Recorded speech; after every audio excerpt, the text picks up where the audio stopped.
يا ترى الألمان بيقولوا إيه لما يكون الجو حلو والطقس جميل؟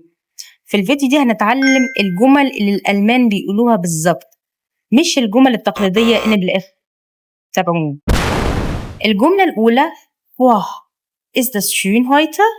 مرة تانية واه ist das schön heute؟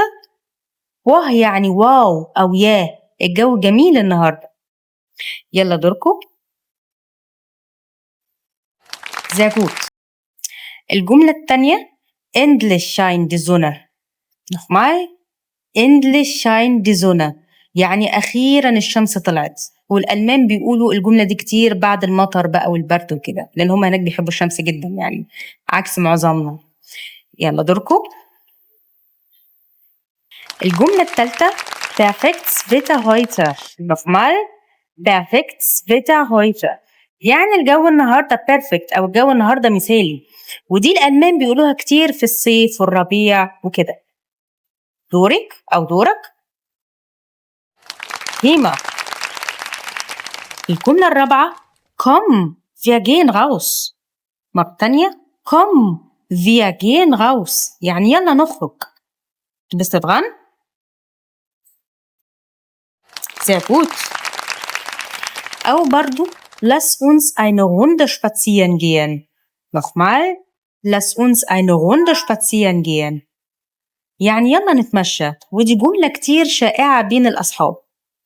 du bist dran؟ sehr gut. الجملة السادسة lass uns auf ein Eis. nochmal Lust auf ein Eis، ودي جملة هنسمعها كتير في الصيف ومعناها إيه؟ تيجوا ناكل آيس كريم؟ du bist dran؟ prima. أو بدل الآيس كريم ممكن يقولوا lass uns draußen einen Kaffee trinken.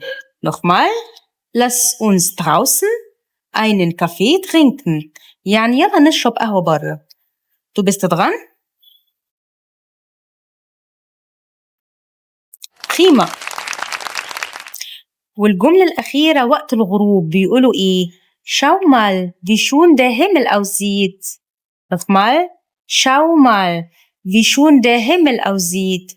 schau mal يعني بصي أو بص، بصي أو بص السما حلوة إزاي أو السما شكلها حلوة إزاي. du bist dran؟ sehr gut. وزي ما قلنا الجمل ديت مش جمل من كتب، دي جمل الألمان بيقولوها بالفعل في حياتهم اليومية. ويا ريت نستخدم جملة منهم على الأقل على طول بعد ما تخلصوا الفيديو ده، استخدموها حتى لو مع نفسكم، لأن بفكركم شعارنا هو اللغة لا تحفظ، اللغة تستخدم. وهدفي إنكم تتكلموا الألماني وبثقة من النهاردة مش من يوم السبت.